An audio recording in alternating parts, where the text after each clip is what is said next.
নতুন একটি video tutorial সিরিজে সবাইকে স্বাগত জানাচ্ছি। এই সিরিজে আমরা শিখব মাইক্রোসফট অফিস ওয়ার্ড। আমরা অনেকেই কম্পিউটারে কাজ করি, কিন্তু অফিস ওয়ার্ডের সঠিক ব্যবহার জানি না। অফিস ওয়ার্ডের ব্যবহার হয় না এরকম কোনো জায়গা নেই। প্রত্যেকটা অফিসে, প্রত্যেকটা জায়গায়, কর্মক্ষেত্রে যেখানেই যান না কেন আমাদেরকে মাইক্রোসফট অফিস ওয়ার্ড ব্যবহার করতেই হয়। যাক, এসব বাদ দেই, আমরা চলে আসি আমাদের মূল জায়গায়।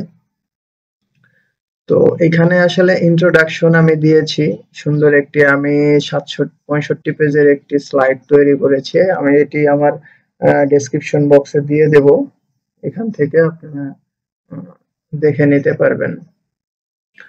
সো মাইক্রোসফট অফিস ওয়ার্ডটা কি, এখানে ছোট্ট করে একটি ডিক্লারেশন দেয়া আছে যে মাইক্রোসফট অফিস ওয়ার্ড এটি একটি ওয়ার্ড প্রসেসর সফটওয়্যার। এটি মাইক্রোসফট অফিস সুইটের একটি কোর কম্পোনেন্ট। ঠিক আছে, এটি Microsoft application develop by Microsoft, এটি মাইক্রোসফট ডেভেলপ করেছে। সমস্ত it allow user to create, edit, format various document including letter, report and resume. Word offer feature like spell and grammar checking, text formatting, and the ability to incorporate image, table and chart. আমরা যে কোনো ধরনের image, table, chart এই ধরনের কাজগুলো মানে নিয়ে কাজ করার জন্য আমরা এমএস ওয়ার্ডটা ব্যবহার করব।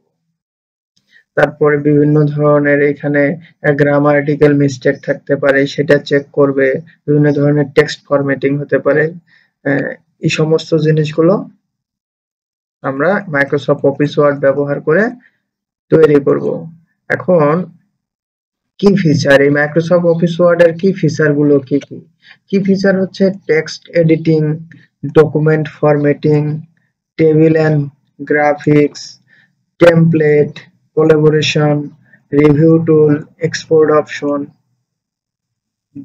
এই সমস্ত জিনিসগুলো কি ফিচার। এখন আসি টেক্সট এডিটিংটা কি। টেক্সট এডিটিং হচ্ছে আমরা টেক্সট টাইপ করতে পারবো, সেটা ডিলিট করতে পারবো, এবং format text with style, font size, ফন্টটা কত বড় হবে, 10 পিক্সেল, 12 পিক্সেল নাকি 30 পিক্সেল, সেটা কত হবে, এবং ফন্ট ফ্যামিলিটা কি। যখন আমরা কোনো টেক্সটকে বিভিন্ন ভাবে শো করি, তখন সেটাই আসলে এক একটা শো করার জন্য এক একটা ফন্ট ফ্যামিলি ইউজ করতে হয়। ঠিক আছে, ডকুমেন্ট ফরম্যাটিং, এখানে মার্জিন, স্পেসিং, তারপরে পেজ ওরিয়েন্টেশন গুলো কি, এই সমস্ত জিনিসগুলো আমরা স্টেপ বাই স্টেপ শিখবো আর কি। টেবিলস এবং গ্রাফিক্স, টেবিলটাকে কিভাবে ইনসার্ট করতে হয়, তারপর এখানে টেবিলে ইমেজ অ্যাড করা যায়, চার্ট অ্যাড করা যায়, স্মার্ট আর্টস অ্যাড করা যায়, এবং শেপস, এই সমস্ত জিনিসগুলোকে আমরা বলছি কি table and graphics. Template, pre design করা কিছু টেমপ্লেট থাকে, তার উপরে আমরা কাজ করতে পারি। তারপর কোলাবোরেশন আছে, এই ডকুমেন্টটাকে আমরা শেয়ার করতে পারি রিয়েল টাইম ইউজারের জন্য। তারপর এখানে অথরিং এর একটা বিষয় থাকে, সেটাও আমরা করতে পারবো। স্পেল চেক, অর্থাৎ গ্রামাটিক্যাল মিস্টেক গুলো চেক করে বানানটা ঠিক আছে কিনা। ওয়ার্ড কাউন্ট করা যায়। এই সমস্ত জিনিসগুলো আমরা এমএস ওয়ার্ড ব্যবহার করে করতে পারি, এবং এই সমস্ত জিনিসগুলোই হচ্ছে এর হচ্ছে কি ফিচার। এক্সপোর্ট অপশন আছে, আমরা পিডিএফ এ সেভ করতে পারবো, সেই ডকুমেন্টটাকে মেইল করতে পারবো, প্রিন্ট করতে পারবো। ওকে, আচ্ছা, কমন ইউজ কেসটা কি এমএস ওয়ার্ডের? বিজনেস রিপোর্ট তৈরি করার জন্য, একাডেমিক পেপার তৈরি করার জন্য, লিগ্যাল ডকুমেন্ট তৈরি করার জন্য, মিটিং নোট তৈরি করার জন্য, লেটার এবং রিজিউম তৈরি করার জন্য। বিজনেস রিপোর্ট যদি আমরা ডিটেলসে একটু জানতে চেষ্টা করি, তাহলে যে কোনো ধরনের বিজনেস যারা করেন তারা অবশ্যই এই বিজনেসের একটা রিপোর্ট তৈরি হয়, সেল কত, পারচেজ কত, তারপর কোন কোন আইটেম সেল করা হয়েছে, কোন আইটেমগুলো শর্ট আছে, প্রফিট কত, লস কত, এই সমস্ত জিনিসগুলো কিন্তু একটা রিপোর্ট আকারে তৈরি করা হয়। সেটা অবশ্যই এমএস ওয়ার্ড দিয়ে তৈরি করাটা বেটার, বা যেভাবেই তৈরি করি না কেন আমরা অন্য অন্য কিছু দিয়েও তৈরি করতে পারি, কিন্তু এমএস ওয়ার্ডে তৈরি করাটাও বেটার। আচ্ছা, একাডেমিক রিপোর্ট মানে শিক্ষা প্রতিষ্ঠানের বিভিন্ন ধরনের পেপার্স তৈরি করা, সরি একাডেমিক পেপার্স, এখানে আপনার আমরা অ্যাসাইনমেন্ট তৈরি করতে পারি, হোয়াটএভার। লিগ্যাল ডকুমেন্ট মিনস হচ্ছে আইন সংক্রান্ত যে ডকুমেন্ট গুলো আছে, এই সমস্ত ডকুমেন্ট গুলো। মিটিং নোট, একটা মিটিং চলছে সেখানে আমরা নোট নিতে পারি। লেটার এবং রিজিউম, আমরা কি বলে এটাকে, লেটার মানে তো পত্র লেখা বা আবেদন করা, এবং সিভি লেখার জন্য আমরা এমএস ওয়ার্ড ইউজ করতে পারি। তারপর আমরা purpose of word processing, word প্রসেসিংটা আসলে কোন পারপাসে ব্যবহার হয়, আমরা যদি এখানে একটু দেখি,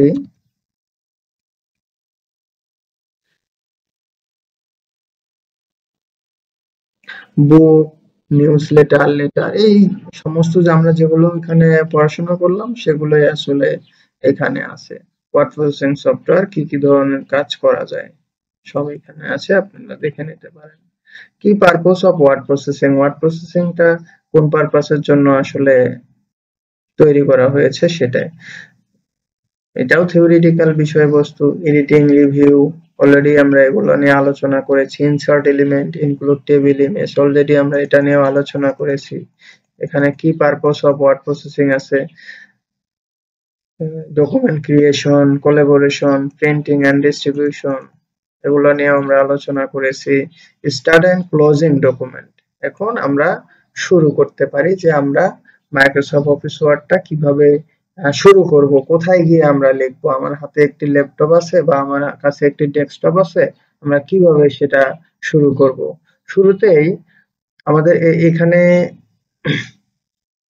শুরুতেই আমাদেরকে যেটি করতে হবে, আমাদের কিন্তু কম্পিউটারে মাইক্রোসফট অফিস ওয়ার্ড যদি ইনস্টল দেয়া না থাকে তাহলে আমাদেরকে ইনস্টল দিয়ে নিতে হবে। আমরা কিভাবে ইনস্টল দিয়ে নিতে পারি, অবশ্যই আমরা একটি সফটওয়্যারের ডিস্ক বাজার থেকে আগে কিনতাম, এখনো পাওয়া যায়। সো আমরা চাইলে আমরা ডাউনলোডও করে নিতে পারি, ঠিক আছে।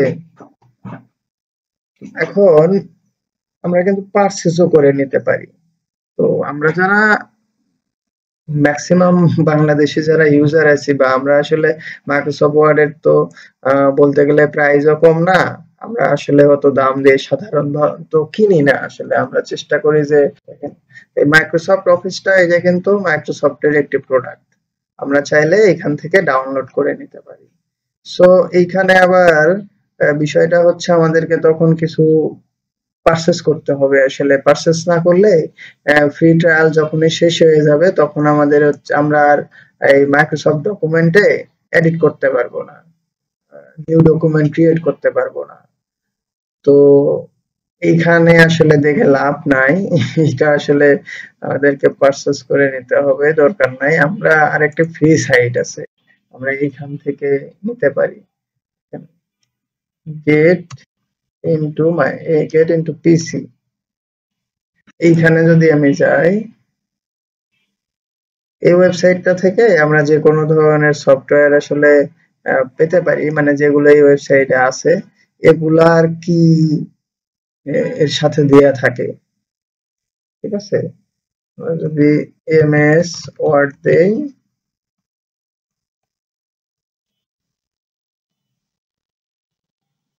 এই এমএস ওয়ার্ড, এটা না,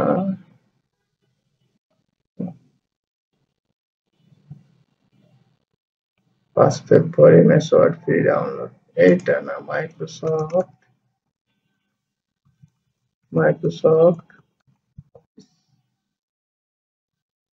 এই যে দেখেন মাইক্রোসফট অফিস প্রফেশনাল, এটি আছে। এটি আমরা ডাউনলোড যদি করে নেই, আমরা মাইক্রোসফট অফিসের সম্পূর্ণ প্যাকেজটি আমরা পেয়ে যাব। এবং এটি ডাউনলোড করার পরেই আমরা দেখব যে এর ভিতরে একটি কি আছে, এখানে ইনস্ট্রাকশন আছে। যেটা করবেন, এখানে গেলেন, এরপরে নিচে দিকে দেখবেন এই যে একটি পাসওয়ার্ড আছে 1 2 3। আপনারা যেটা করবেন এই জায়গাতে ক্লিক করবেন, দেখেন ডাউনলোড না ফুল বিল্ড, এটা না, এটা কাজ করবে না, ফুল বিল্ডে কাজ করে না, এর আগে আমরা দেখেছিলাম। আরো আছে 16 আছে, প্রো প্লাস, এটি দেখতে পারেন অফিস ফ্রি ডাউনলোড, এখানে সমস্ত ইনস্ট্রাকশন গুলো দেয়া আছে, সেটআপ বিল্ড। এখান থেকে আপনারা ডাউনলোড করে নেবেন, ডাউনলোড করে নিয়ে তারপরে আপনারা ইনস্টল করবেন। ইনস্টল করার পরে ডাউনলোডে, আপনি যেহেতু কম্পিউটার ইউজ করেন আপনি অবশ্যই ডাউনলোড এবং ইনস্টল করতে পারবেন, এটা আমার বিশ্বাস। দেখেন এইখানে কিন্তু আপনার এই মাইক্রোসফট অফিস ওয়ার্ডটা ওপেনিং এর 4টি অপশন রয়েছে। একটি আমরা এই যে স্টার্ট মেনুতে ক্লিক করে ওপেন করতে পারি এখান থেকে, ঠিক আছে। আর একটি আমরা কি করতে পারি, ডেস্কটপে আমরা যখন এমএস ওয়ার্ড ইনস্টল করব, ডেস্কটপে যে এইখানে যেরকম দেখেন পাইচার্মের একটি শর্টকাট আছে, এখন এইরকম এমএস ওয়ার্ড এরও শর্টকাট থাকবে, আমরা ওইখানে ক্লিক করেও ওপেন করতে পারি। তারপর আমরা কি করতে পারি,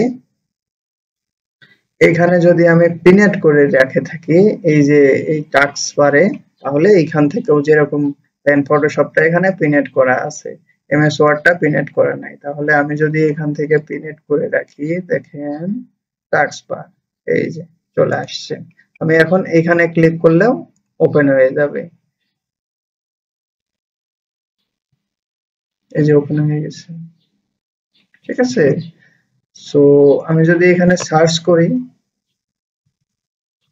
তাহলেও আমি ওপেন করতে পারবো, এই যে ওয়ার্ড, যেটা যে ভার্সন, এটা আসলে পুরাতন ভার্সনটা দেয়া আছে এই ল্যাপটপে, এই জন্য এটা দেখাচ্ছে 2016। এখান থেকেও ক্লিক করে ওপেন করতে পারি। আচ্ছা, তারপর আমরা আর কি করতে পারি, উইন্ডোজ আর, উইন্ডোজ আছে আর আছে, দেন এরকম আসবে, এখানে আমরা WIN উইনওয়ার্ড যদি আমি লিখি, লিখে যদি আমি এন্টার দেই, তাহলেও আমার মাইক্রোসফট অফিসে ওপেন হয়ে যাবে। তাহলে আমরা কিভাবে শিখলাম, আমরা 4 ভাবে শিখলাম যে একটি মাইক্রোসফট অফিস ওয়ার্ড অ্যাপ্লিকেশনকে রান করার জন্য আমরা 4 ভাবে ওপেন করতে পারবো। ওকে, আচ্ছা, দেন আমরা আসি ক্লোজিং এ। আমরা তো ওপেন করলাম, ওপেন করার পরে আমার যদি হচ্ছে এই যে দেখেন এই সমস্ত ফাইলগুলো আসলে আগের ফাইল, পুরাতন ফাইল, এই জন্য রিসেন্ট হিস্টোরিতে এগুলো চলে এসেছে। তো আমরা যেটা করব, আমরা যখন প্রথম ওপেন করব দেখবো আমাদের ব্ল্যাঙ্ক আছে এবং এই টেমপ্লেট গুলো থাকবে, ঠিক আছে। আমরা এই টেমপ্লেট গুলো নিয়েও এডিট করতে পারি, তখন এই টেমপ্লেটের মতো করতে হবে। আমরা যদি নতুন নিতে চাই যে আমরা নতুন একটি ওয়ার্ড ফাইল বানাবো বা নতুন একটি সিভি লিখবো অথবা নতুন একটি লেটার লিখবো, নতুন একটি রিপোর্ট লিখবো, তাহলে আমরা ব্ল্যাঙ্ক এ ক্লিক করব। যদি আমরা সেটা না করি, আমরা এখান থেকে কোনো একটি ফরম্যাটকে চুজ করে তার উপর এডিট করতে চাই যে আমার অলরেডি কিছু ডিজাইন করা আছে, জাস্ট এডিট করে সেটাকে প্রিন্ট আউট করতে পারি, তাহলে আমরা এখান থেকে যেই থিম গুলো দেয়া আছে বা যে টেমপ্লেট গুলো দেয়া আছে এটা আমরা নিয়ে এডিট করতে পারি। সো আমরা একটি ব্ল্যাঙ্ক নেই, একটি ব্ল্যাঙ্ক, এই যে আমাদের ওপেন হয়ে গিয়েছে মাইক্রোসফট অফিস ওয়ার্ড, ঠিক আছে। এরপর আমাদের কাজ কি, আমরা এটাকে ক্লোজ কিভাবে করে সেটা শিখব। দেখেন রাইট কর্নারে একটি ক্লোজ বাটন আছে, আমরা সেটাতে ক্লিক করে ক্লোজ করতে পারি। কিভাবে প্র্যাকটিক্যালি করে দেখে, এই যে দেখেন রাইট কর্নারে একটি ক্লোজ বাটন আছে এবং এটাতে ক্লিক করলে ক্লোজ হয়ে গেল। আবার যদি আমি এখানে ওপেন করি, ফাইলটা ওপেন হয়ে গেল। আচ্ছা, এবং এখন আমি চাচ্ছি যে না, আমি এটাকে মিনিমাইজ করে রাখবো, অর্থাৎ ক্লোজ করব না, তাহলে এই যে মাইনাসে ক্লিক করব, দেখেন মিনিমাইজ হয়ে গেছে, আবার ক্লিক করব, ওই ডকুমেন্টটি ওপেন হয়ে গেছে। এখানে যদি আমি কিছু লিখি, ACLLO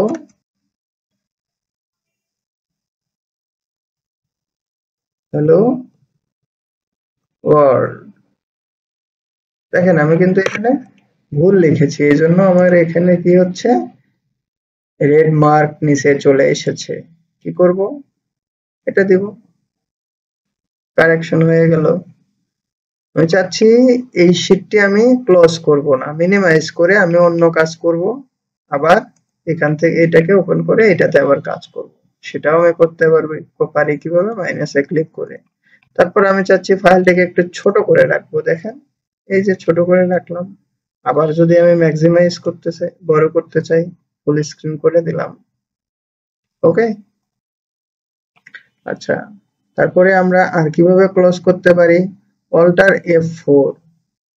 আমরা যদি কিবোর্ড থেকে অল্টার এবং F4 এ একসাথে ক্লিক করি, দেখেন ক্লোজ হয়ে গিয়েছে, ফাইলটি নাই, অর্থাৎ মিনিমাইজ হয়ে গিয়েছে। এই যে অল্টার F4 কি চাচ্ছে, যদি আপনি ফাইলটিকে ক্লোজ করতে চান তাহলে সরি, ফাইলটিকে সেভ করতে চান, কারণ এটা তো কেটে যাবে, ক্লোজ করলে তো আর কিছু সেভ হবে না, তাই না? আমরা সেভে পরে আসতেছি, কারণ আমরা স্টেপ বাই স্টেপ এগোবো। ঠিক আছে, আচ্ছা আমাদের এটি হয়ে গেল।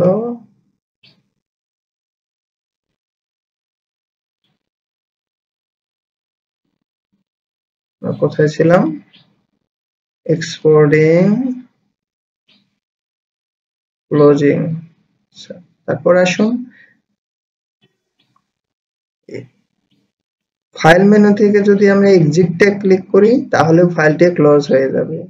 যদি if unsave word exist, word file prompt save don't save cancel before closing.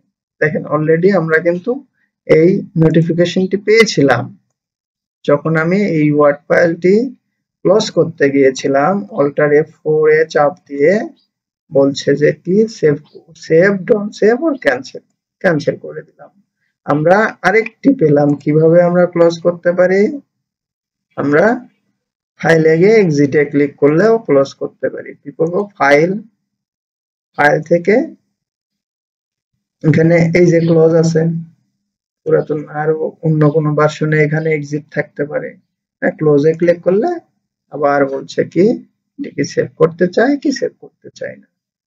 ওকে, দেন আমরা আসি, আর কি আছে, আমরা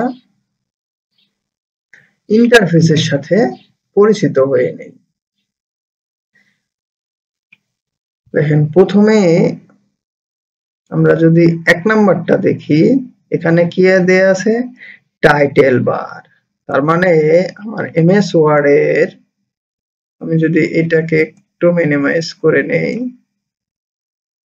কি বলছে, টাইটেল বার, অর্থাৎ এই যে এখান থেকে শুরু করে এর উপরের যে অংশটি আছে, এই যে উপরের অংশ, উপরের অংশ এটাকে বলা হচ্ছে টাইটেল বার। আমি আরো বড় করি, এই যে উপরের অংশটা, উপরে ফাইলের উপরের যে অংশটি আছে এটাকে বলা হচ্ছে টাইটেল বার। দেন 2 নম্বরে যেটা আছে এটাকে বলা হচ্ছে কি, মিনিমাইজ, রিস্টোর, অর্থাৎ ম্যাক্সিমাইজ এবং ক্লোজ বাটন। মিনিমাইজ, রিস্টোর এবং ক্লোজ বাটন কোথায়, টাইটেল বারের মধ্যে। Minimize, close button, maximize. এখানে আরেকটি বাটন আছে দেখেন, অটো হিডেন রিবন শো, এটাকে যদি আমি দিই, নাই, দেখেন কোনো কিছুই আর শো করছে না। আমরা যদি এটাকে আবার দেই, চলে আসছে। দেন আমরা কি শিখব, 3 নাম্বার, মাইক্রোসফট সার্চ। ঠিক আছে, 3 নাম্বারে কি আছে দেখি, এই যে দেখেন সার্চের একটি অপশন আছে, এই যে আমি এই ডকুমেন্ট থেকে কোনো কিছু যদি খুঁজে বের করতে পারি চাই, আমি সেই সার্চ দিয়ে আমি এখানে খুঁজতে পারবো। ওকে, আচ্ছা, এটা বারবার যাচ্ছে তাই না, শো দিয়ে দিই। শো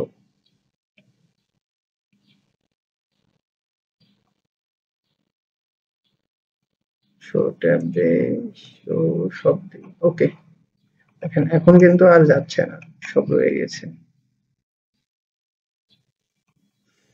তারপর আছে সাইন ইন প্রোফাইল, ঠিক আছে। মাইক্রোসফটের যে 4 নম্বরে যেটি আছে এটি হচ্ছে প্রোফাইল সাইন ইন, অর্থাৎ ওপেন করি, এই যে দেখেন এই জায়গাতে কি আছে, প্রোফাইল। অর্থাৎ আপনি যদি মাইক্রোসফট ওয়ার্ডে আপনার যদি অ্যাকাউন্ট থাকে, আপনি সেটাতে যদি সাইন ইন করে থাকেন তাহলে এখানে আপনার নামটা দেখাবে। আপনি যদি এই ডকুমেন্টটা কারোর সাথে শেয়ার করতে চান, আপনি সেটাকে ক্লাউডে সেভ করে শেয়ার করতে পারবেন এখান থেকে। ওকে, দেন আপনি যদি 5 নম্বরে আমি যদি দেখি যে নেম অফ ডকুমেন্ট, ঠিক আছে, এখানে কি ডকুমেন্টের নামটি দেখাবে, নেম অফ ডকুমেন্ট, এই যে এখানে এখানে এটার সাথে এই ইন্টারফেসের সাথে হয়তো আপনি মনে হবে যে আসলে আমরা তো দেখছি এই ইন্টারফেস হয়ে গেল, এই ইন্টারফেস, বাট আমাদের পিডিএফ এ তো আসলে ওই ইন্টারফেসের সাথে সবগুলো মিলছে না। সেটা ডাজন্ট ম্যাটার, এটা কোনো বিষয় না। কিন্তু প্রত্যেকটা মেনু, এবং আপনি যত অ্যাডভান্সে যাবেন তখন তত দেখবেন কিছু মেনুর সংখ্যা বেড়েছে। এটাতে 16 এ আছে, হয়তো 2020, 2024, 25। আপনি যদি লেটেস্ট ভার্সন কোথাও মানে থেকে নিতে পারেন এবং নিয়ে যদি সেটা ইনস্টল করেন, অনেক কিছু দেখবেন কিছু কিছু জায়গায় চেঞ্জ আছে, বাট বেসিক যে স্ট্রাকচার, মূল যে কাজ, সেটা সব ভার্সনে সেম, কিছু অ্যাডভান্স আছে। ওকে, আচ্ছা, দেন আমরা এই সমস্ত জিনিসগুলো আপনাকে একটু দেখে নিতে হবে যে কোনটাকে কি বলে। এটা থিওরিটিক্যালি অনেক সময় আপনি অনেক ইন্টারভিউ দিতে গেছেন, অথবা আপনার কোনো জব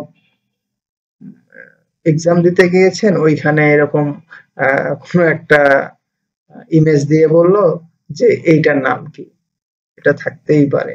এখানে আপনাকে দিয়ে দিল যে আহ, আপনার এই নেভিগেশন প্যান কোনটাকে বলা হয়, তাহলে অবশ্যই আপনাকে সেটা জানতে হবে যে আমরা যখন ওয়ার্ড ডকুমেন্টটা লিখি, উপরে যে টাইটেল, মেনু, ভার্টিক্যাল বার, হরিজন্টাল রুল, এই সমস্ত জিনিসগুলো যা আছে, তা যেখানে আমরা টাইপ করি তার লেফট সাইডে আরেকটি জায়গা আছে নেভিগেশন বার। আপনারা যদি এইটাতে যদি আমি দেখি, দেখেন এই যে দেখেন নেভিগেশন ক্লিপবোর্ড এখানে আছে, ঠিক আছে।